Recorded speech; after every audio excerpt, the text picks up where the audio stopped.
Hey there, fellas. You guys and your clever ideas, always keeping yourselves on your toes, and us as well. We obviously get a lot of requests. Some ideas are more interesting than others, though even the less interesting ones are still sometimes worth considering. Anyway, so quite a bit of time has passed, but you might remember how we discussed rear differential design, how it operates and so on. We also touched on why you shouldn't be too pedal happy when the car is stuck. The point is that a diff doesn't like that. The faster the wheel is spinning, the higher the stress, and the sooner it wears out and fails. Anyway, so drawing out all of the schematics and such, going over how it works, I'm not super keen. I mean, we do have a car, and it gives us every opportunity to get a hands-on understanding. So here's the idea. We want to imitate a scenario where one wheel is no longer propelling the car. We've already gone ahead and retrofitted a tachometer to this car. This is an older rear-drive Lada which didn't come with one from the factory, but setting one up was super easy. We've also got a race logic in there, and now we're gonna take it outside. I'll get up to third, bring the revs up to 3 grand, and see what vehicle speed that corresponds to. According to the race logic device, and not the speedo, of course, with how much more accurate that is. When we get back, we'll fix one of the axle shafts in place, while freeing the wheel, obviously. We don't want it holding us back. And we'll see how the diff behaves in that situation, with all of the torque being sent to just one wheel. Once again, we'll take the car outside, engage third, bring the revs up to 3 grand, and then, well, assuming the engine can even handle it, we'll once again check the vehicle speed on the race logic.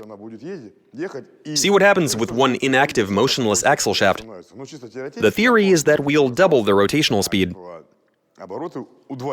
So let's say that in stock form 3000 RPM in third is like 60 Ks, well, with one of the axle shafts not rotating, we should increase that to 120. 120 on one wheel? Let's see what that's like. But first, let's see what the stock car is gonna do. Then we screw around with the axle shafts and repeat the whole thing. Alright, let's do this. Right.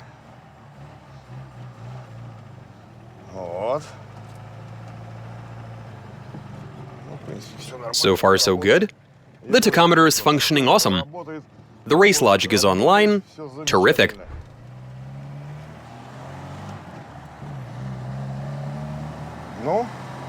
Let's see now.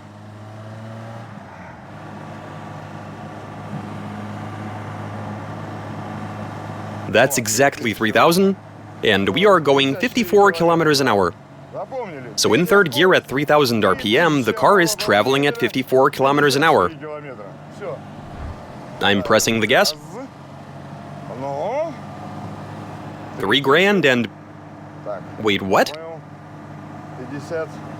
Okay, so it's actually 53, not 54. 53 kilometers an hour. Okay, well, we're good to go now. It's time to fix one of the axle shafts in place and head out to see what speed we can attain. There you have it, guys. In third gear at 3 grand, the car is going 54 kilometers an hour. Now we weld the axle shaft in place, while allowing the wheel to continue rotating, of course. So we cut, weld, make sure the axle shaft doesn't move around inside the housing, and then head out once again for some more testing. Okay, let's get to it.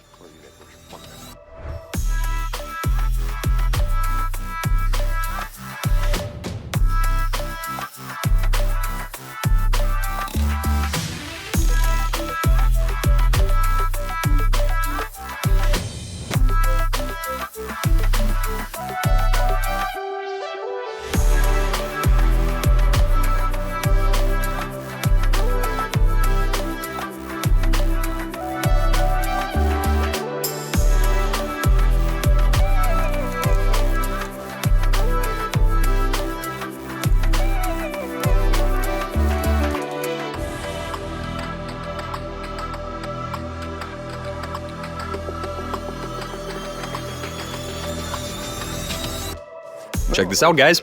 It's all looking pretty good.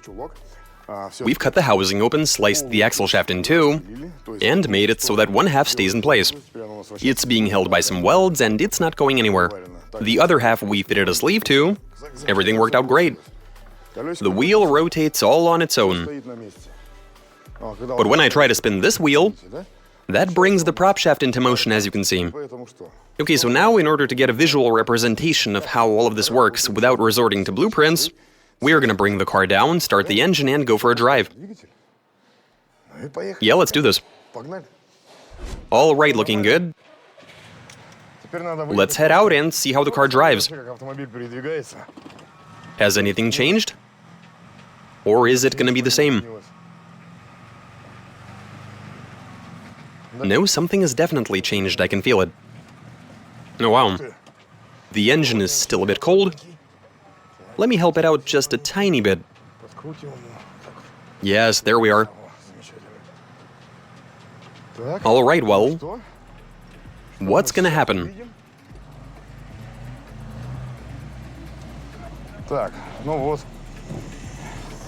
What are we looking at?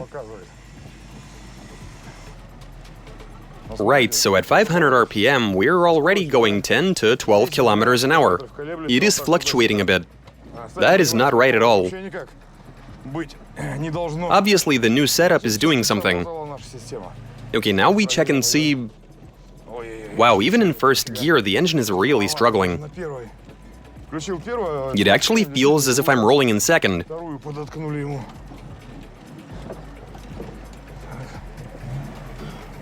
Look at the speed we're carrying in first.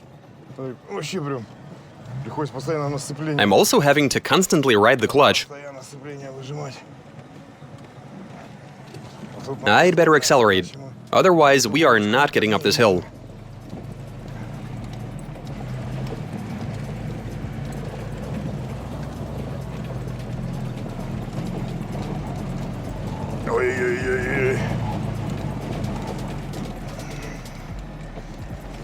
We are flying now. I definitely won't be using second.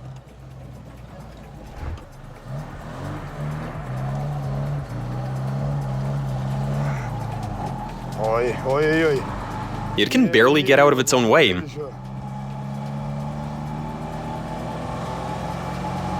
That's 40 in first. I had the revs a bit above 3 grand. Okay, second gear. The engine is turning 2,500 in second. Oh my goodness. You know what?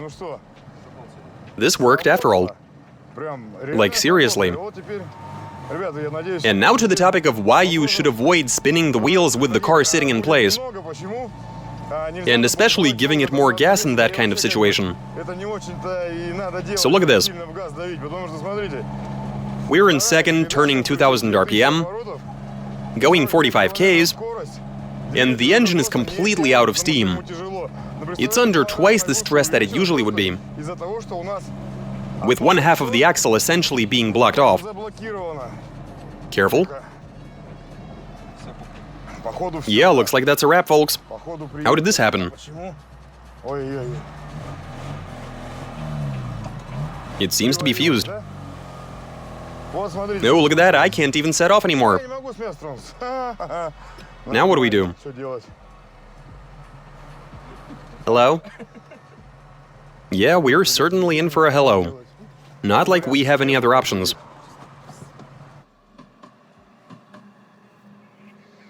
The diff is fused.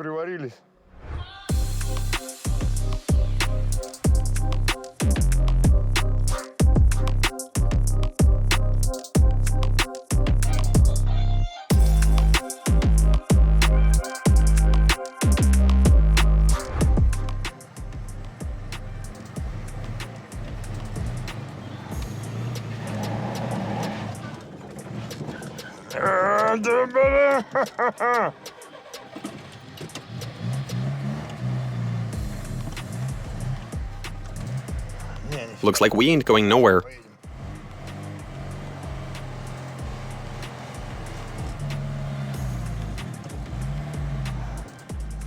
And I smell burning clutch. Oh my. That didn't take long.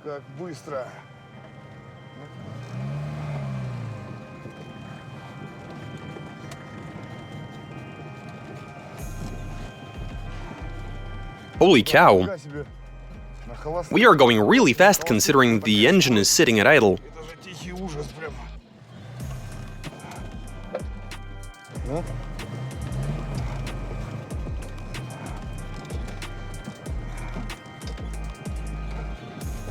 Stay with me, come on.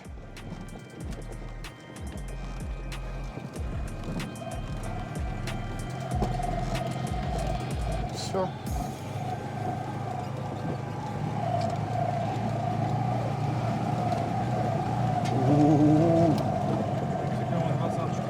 With no trouble at all.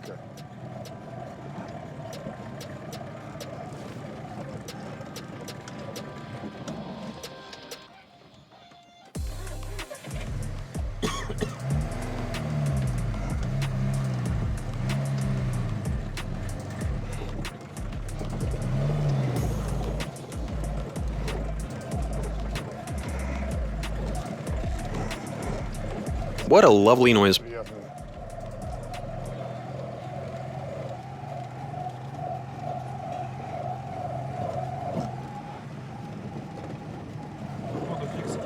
What? I think the bearings are cooked.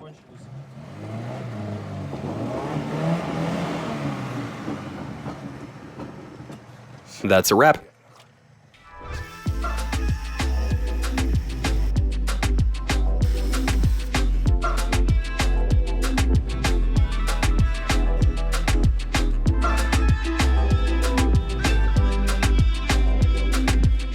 And there you have it, gentlemen. Honestly, it's not all that interesting of a story. Now, I'd love to give you guys the full 107% picture of it all. We noticed a few things. So first of all, in first gear, the car was traveling way faster. And then in second, when the engine got up to 2500, the race logic was showing well over 50 Ks. You know, I think that if I were to use third and get up to 3 grand like we did the first time around, at that point we would have been going 100 plus for certain. Anyway, let me show you what happened to the diff. So with one wheel stuck in place, the other is obviously going to be spinning at twice the speed. However, in a wheel spin scenario, you won't have nearly as much load on the components as you would at speed and on dry pavement. When you press the gas, you subject the rear diff to a bit of load, and the side gears are what take the brunt of the hit. In our case, they look severely abused. There's even evidence of the pin cutting into the housing. Yeah, that looks pretty nasty. There even seems to be a crack in the housing. Yeah, we're looking at a total loss here. I mean, granted, this diff was in service for a number of decades, but it had never been subject to this sort of torture. As soon as we put a bit of extra load onto the weak bits, they yum. So with this half welded up, we were only able to go a kilometer. Or maybe even less, like in the ballpark of 800 meters, maybe? Let's call it a kilometer for good measure. And in that distance, this is what happened to it. And all because a differential isn't designed to work like this. You gotta do something if a wheel isn't rotating. In any case, you guys would have noticed how much more speed we were carrying. When I threw it into second and pressed the gas, I noticed the engine was really struggling. To me, first gear felt like it was somewhere in between your usual sort of second and third. I mean, I was literally going almost 20 at 1000 RPM. And no Lada, or any other car for that matter, can get up to that speed in first at 1000 RPM. Yeah, the aftermath is quite gruesome. We're gonna have to remove all of this and bin it now, but whatever. You guys be careful now. And that's all I got for you. Watch, subscribe, send in your suggestions, comment, give us a big thumbs up. We wanted to give this a try, and we did. We saw some results. Yeah, that didn't last long at all. All right, catch you later.